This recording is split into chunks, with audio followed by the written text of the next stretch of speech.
What is up, everybody? Welcome to DFS by the Numbers. This is my betting breakdown video for UFC Vegas 90. We got Brendan Allen going against Chris Curtis 2.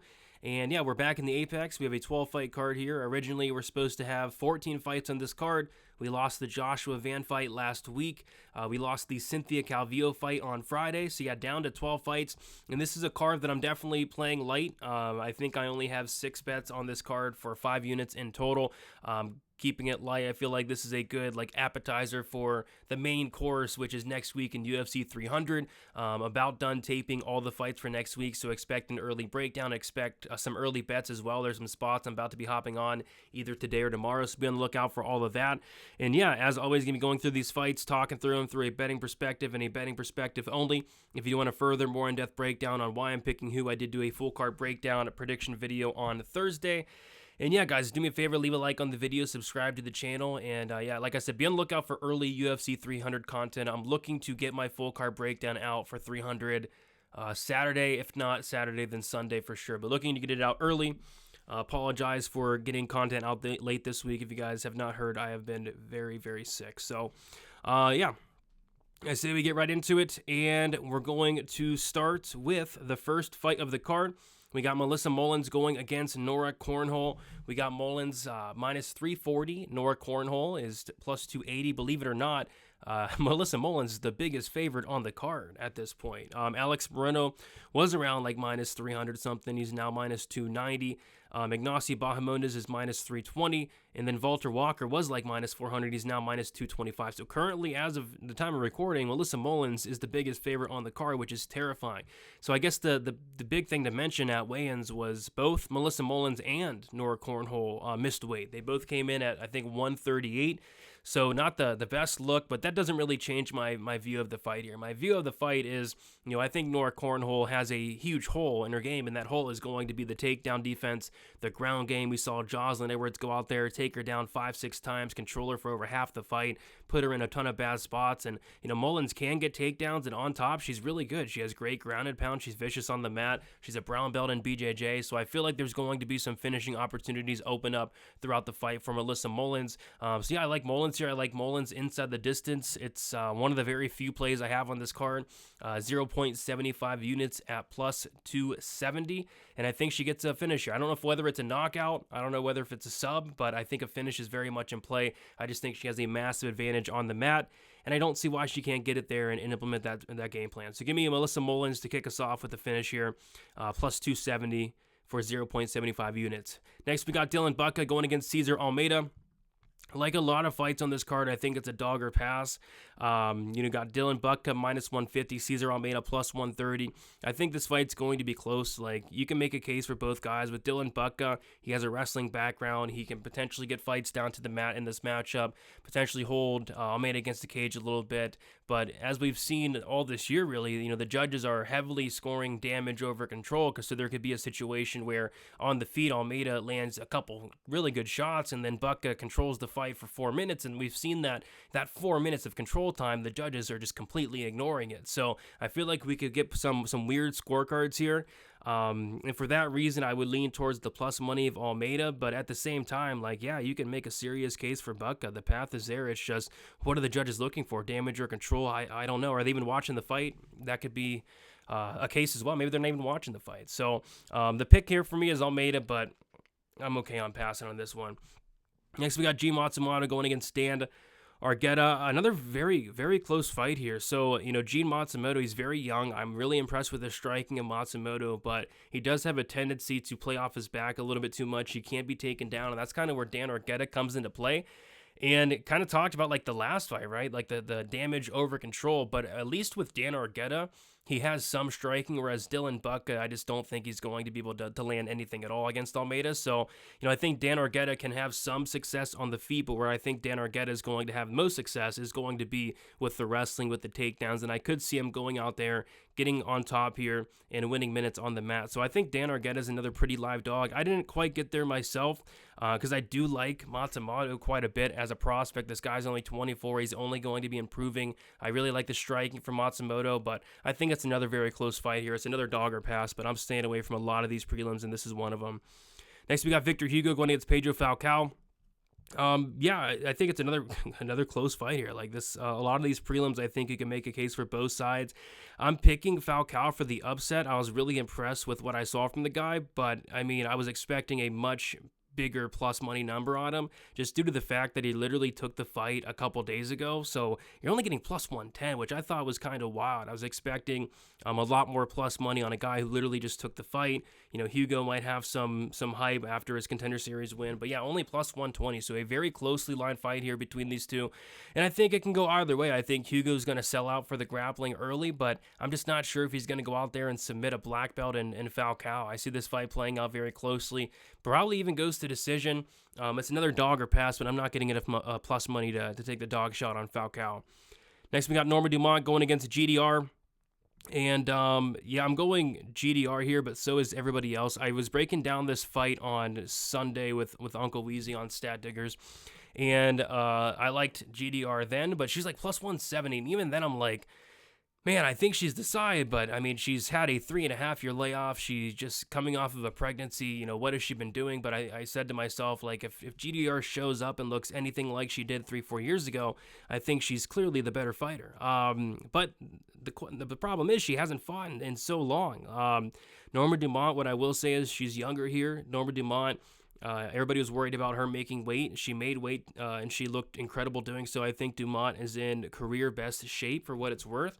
I don't know. It's probably another close fight here where Dumont can maybe have some success cage pushing, maybe get a takedown or two, but I think the striking's all in favor of GDR. It is GDR a pass, but I mean, this line's gotten crushed. Everybody's on her this week. I saw plus 170 on Sunday.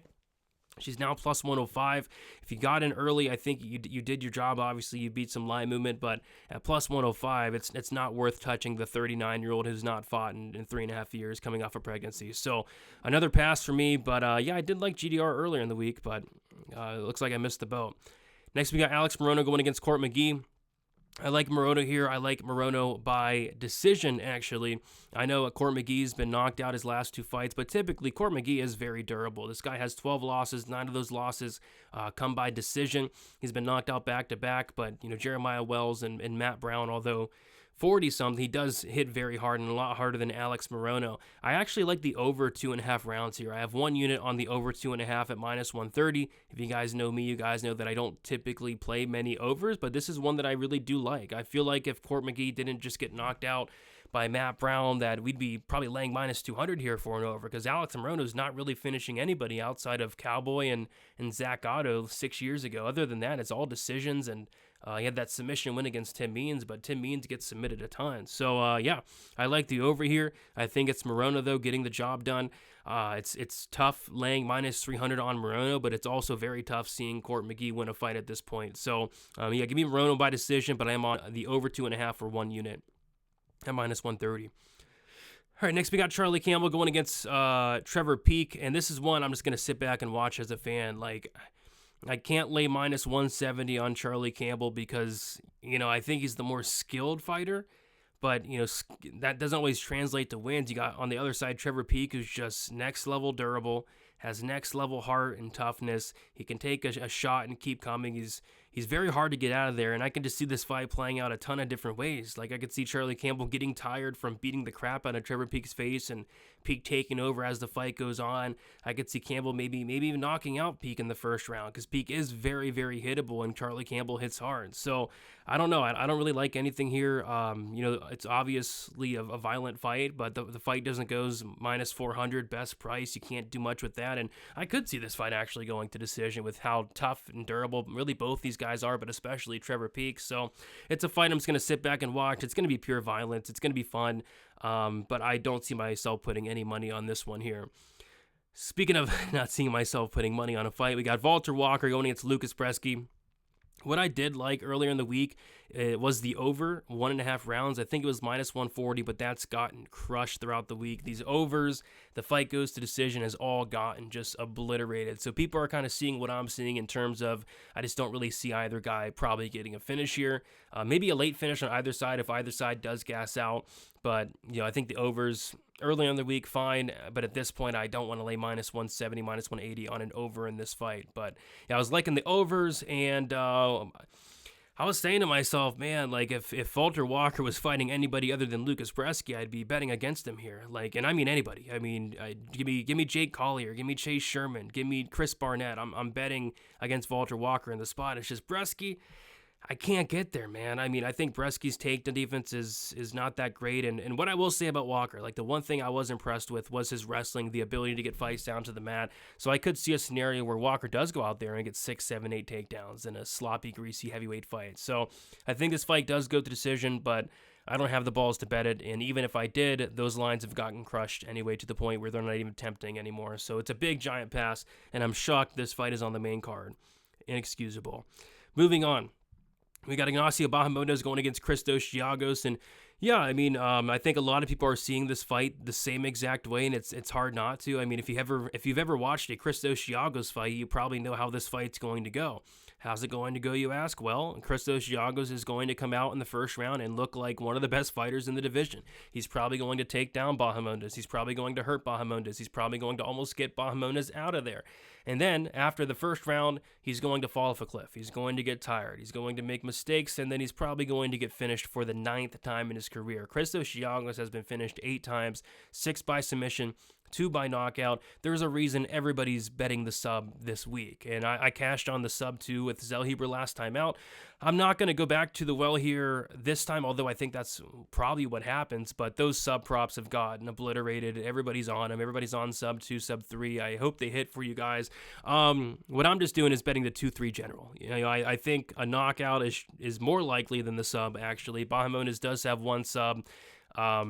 And the rest are knockouts. He has a ton of power. So I'm just going the 2-3. I think it happens in 2-3. I think Giagos has success in 1 and then slows down and gets finished in that 2nd or 3rd round. So 0.75 units in round 2, plus 540, and then 0.5 units round 3, plus 850. The sub props at this point probably aren't even worth sprinkling because they've just gotten crushed throughout the week. So very popular plays. I think we're all seeing it the same.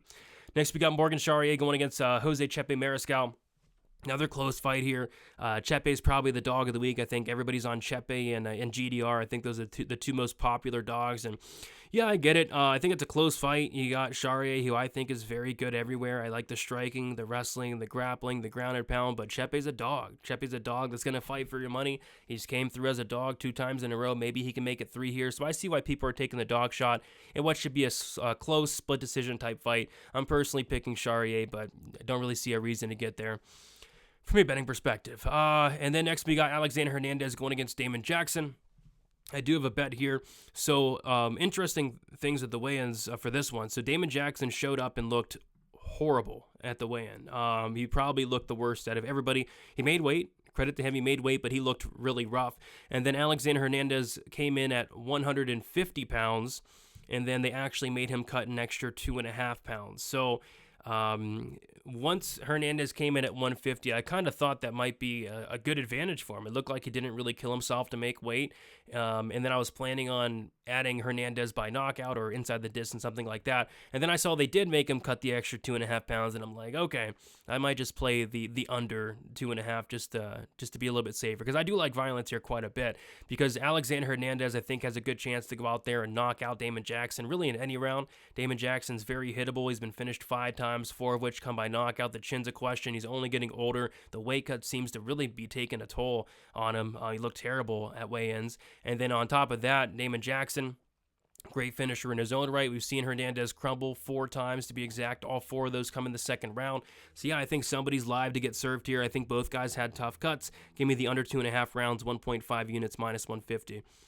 Next, we got Brendan Allen going against Chris Curtis. And yeah, I like the dog here in Chris Curtis by knockout. I have a half unit on it at plus 320. It's just hard to go back and watch that fight and not think that Chris Curtis isn't super live to knock Allen out here. I think it's kind of a tough matchup for Allen in a sense where you got Chris Curtis, who has an elite takedown defense, elite durability, really good cardio. I could see a scenario where like Allen's able to go out there and outpoint him across 25 minutes, but you know, Curtis is going to have 25 minutes to land a big shot on Allen, which is not hard. Allen is very hittable, and Allen's shin has been cracked many times. We've seen him knocked out twice, once by Chris Curtis, once by Sean Strickland, and Curtis has that power to knock you out. So I think a Chris Curtis knockout is very much in play.